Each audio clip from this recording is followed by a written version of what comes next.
Swastiastu. Assalamualaikum warahmatullahi wabarakatuh. Salam sejahtera bagi kita semua. Shalom, nama budaya dan salam harmoni. Sebelumnya, perkenalkan nama saya Nikomang Triuni dengan NIM 211031246 dari kelas 5M. Halo semuanya. Jadi di sini saya akan melakukan testimoni mengenai mata kuliah hipnokonseling dan NLP, yang dimana ini merupakan tugas akhir dari mata kuliah hipnokonseling dan NLP yang diampu oleh Bapak dosen Wayan Eka Paramarta, SPD MPD. Nah, selama proses perkuliahan berlangsung, materi-materi yang diajarkan cukup menarik. Dalam mata kuliah ini, saya mengetahui apa itu konsep dasar hipnosis dan NLP, teknik praktis dan penerapannya dalam berbagai aspek kehidupan. Mungkin di sini materi yang menarik bagi saya adalah induksi, yang dimana merupakan teknik untuk membawa klien ke kondisi hipnosis. Pada prinsipnya, induksi adalah teknik untuk membypass area kritis, hypnotic communication technique.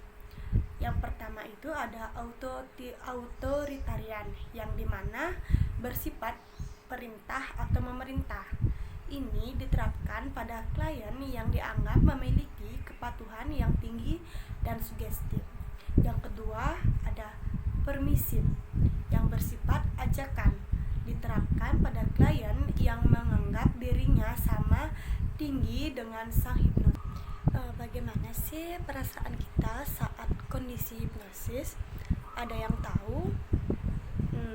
Mungkin kita dapat merasakan kondisi hipnosis dalam membaca buku, novel, puisi yang tanpa kita sadari kita larut dalam bacaan itu.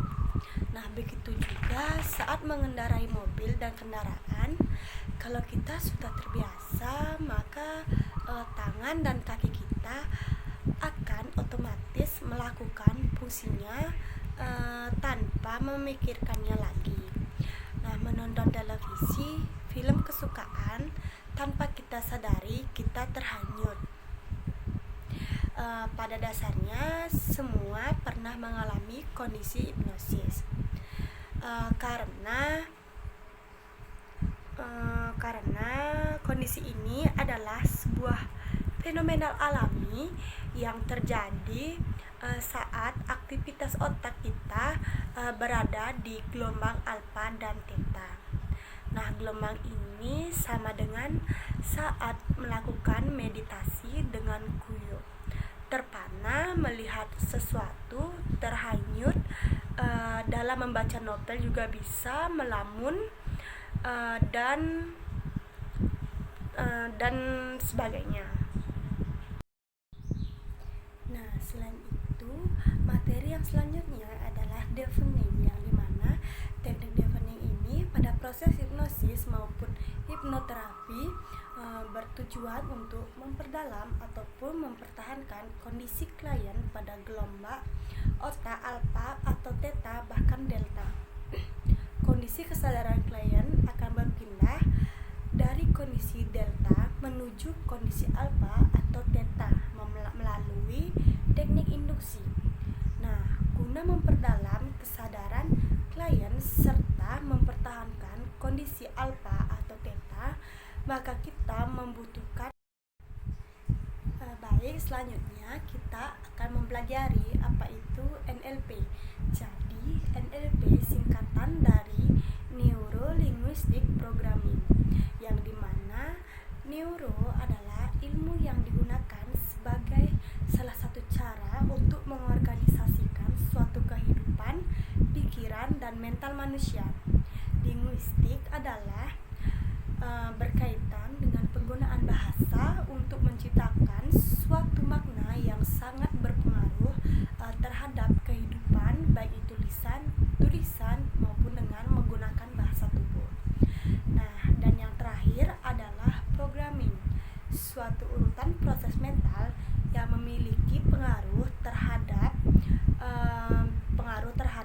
perilaku agar dapat mencapai tujuan tertentu, serta bagaimana cara kita melakukan modifikasi dari proses mental untuk menghasilkan suatu pengaruh yang lebih baik.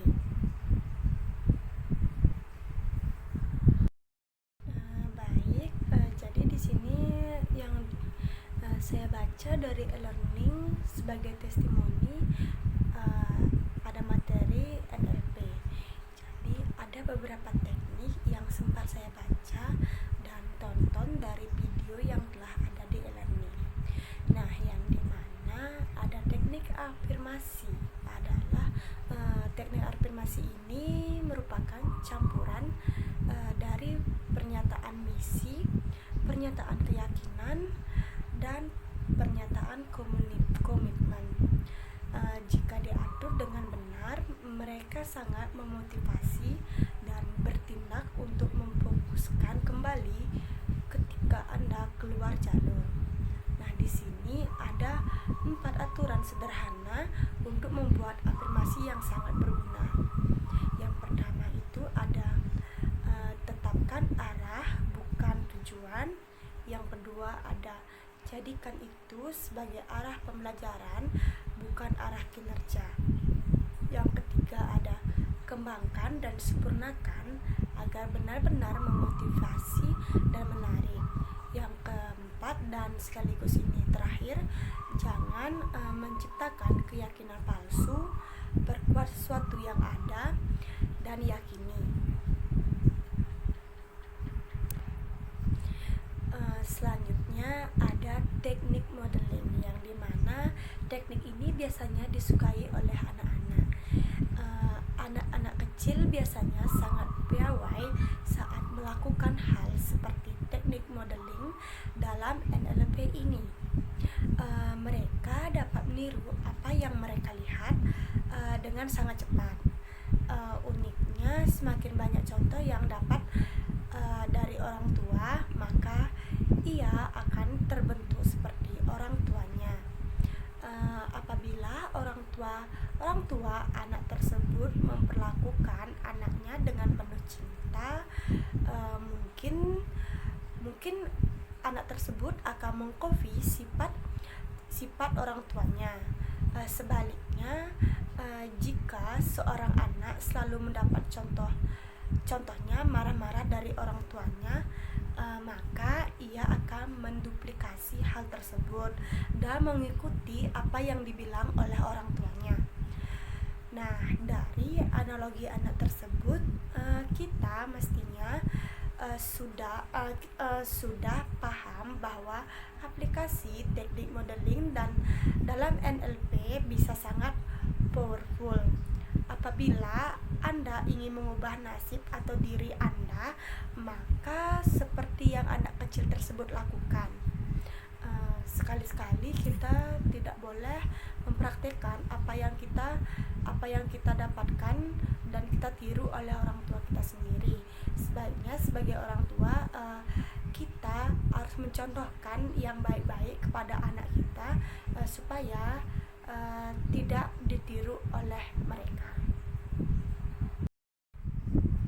Nah, jadi di dalam mata kuliah hipnokonseling dan NLP ini, saya banyak belajar dan mempraktekkan langsung mengenai hipnosis yang bisa membuat diri saya merasa lebih tenang dan pikiran kita lebih rileks setelah melakukan contoh rapid induksi yang diberikan oleh dosen kita sendiri. Nah, baik, mungkin cukup sampai di sini video testimoni hipnokonseling dan NLP yang bisa saya berikan. Semoga dengan video testimoni ini bisa membuat kalian terinspirasi untuk mempraktekkan contoh-contoh induksi yang ada di media sosial dan pembelajaran apa itu hipnokonseling dan NLP. Sekian yang bisa saya sampaikan. Saya tutup dengan Om Santi Santi.